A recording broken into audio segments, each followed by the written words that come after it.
kabbalist Ari, Luri Askenazi, see on Rabbi Yitzhak Luri Askenazi linnast Svot ja see on 16. sajandil. Ja räägime samast Iisraeli piirkonnast Svotist ja ta elas seal ainult 3 aastat ja andis kogu selle teadmise edasi Rav Haimile.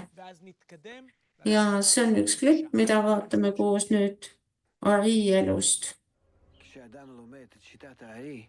Siis kui inimene õpib Ari tehnikat või metoodikat, siis ta avastab, et kõrgem vaimne maailm, see on ehitatud ühe seaduse järgi ja selleks seaduseks on absoluutse armastuse seadus. Mida inimene sellest tehnikast üldse mõista saab? Ta hakkab mõistma, et seni, kuni ta püsib oma egoismis, ei saa ta seda kõrgemat maailma avastada. Ja see on tema eest varjatud. See tähendab, et see õnn, mis teda ees ootab, see jääb ka tema jaoks varjatuks. Ja siis saab inimene aru, et tema enda egoism on tema peamine ja ainus vaenlane, mis kõik tema tööviljad alla neelab. Ja see ei lase tal ei selles ega järgmises elus naudingut tunda. Ja mitte ainult, et ta oma isekusaal ise kannatab, ta tekitab kogu maailmale kannatusi, toob maailmale kannatusi.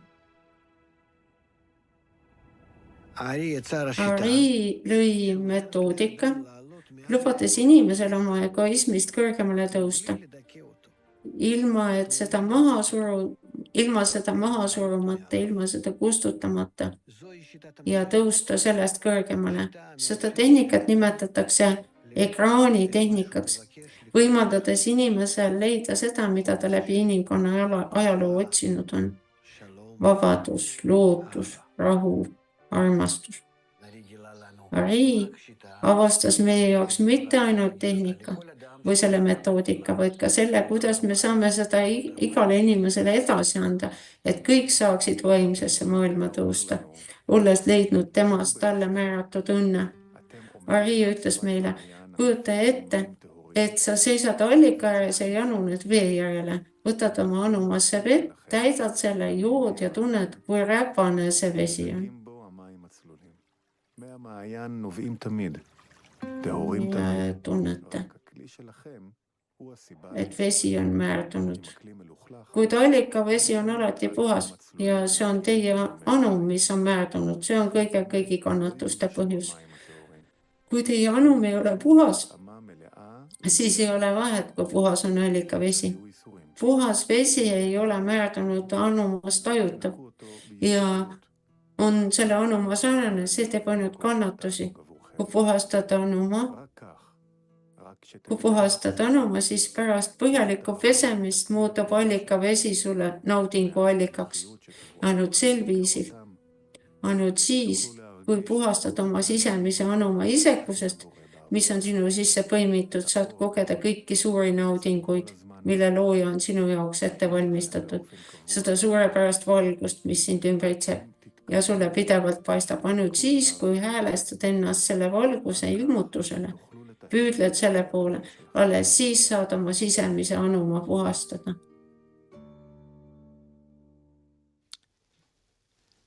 אז אחד המושגים המאוד מיוחדים שאנחנו מכירים מתקופת... üks väga erilisi mõisteid, mida me teame Ari perioodist edasi, millest ei räägitud, see on ekraan. Mida see tähendab? See on arenguteel alt üles väga oluline, see ekraan. Mis selles metoodikas erilist on, mida Ari levitas? Eelkõige tuleks öelda, et Ari metoodika on just loodud selle perioodi ajal 16. sajandil. See vastavalt sellele, mis me teame ajaloost, see oli teaduse läbimurre maailmas ja see oli nagu valgustatuse aeg ja siis see oli nagu viimane aste egoismi arengus ja siis oli nagu esimene luba antud kabalateaduse levitamiseks. Ja 16. sajandil oligi see lõpuks siis käes see kabalateaduse levitamise aeg. Enne seda eksisteeris muidugi ka kabalateadus, kuid seda ei levitatud ja Ari oli esimene, kes nagu seletas lahti need mõisted oma raamatus Elupuu, kabala teaduse mõisted ja kuidas oli see, mis on valgus ja kuidas ta levib meil ja millisel moel me saame seda tunnetada ja kuidas me saame kasutada seda looja valgust oma egoismi parandamiseks ja Tanaha aeg või kiri või kirja pandud selles keeles raamatud rääkisid legendidest ja jutustustest, mis ei vastanud nagu täielikult selle Ari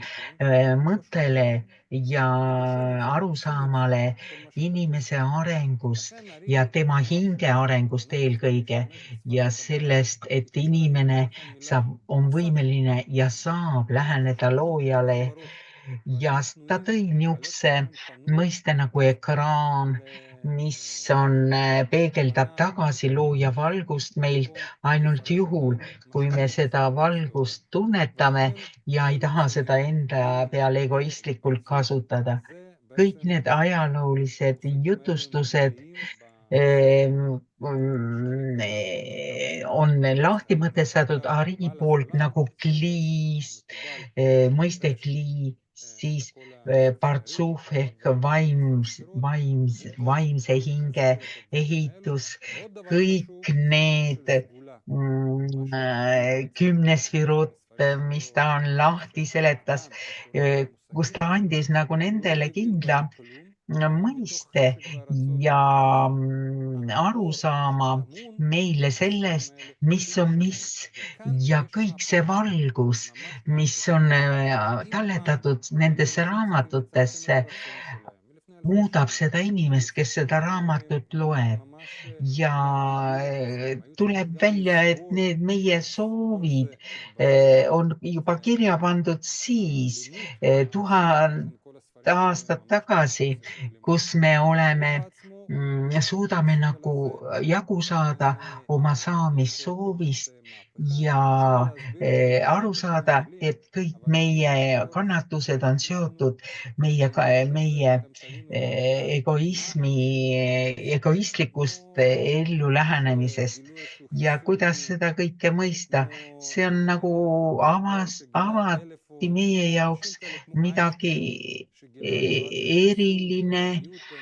eriline viirus, mis on nagu avab meie jaoks selle imelise vaimse maailma ja siiamaani te võib-olla ei ole sellest Arist eriti midagi kuulnud, aga kui me hakkame selle vastu huvi tundma, siis me ka avastame, kui suure osa ta kabalateaduses meile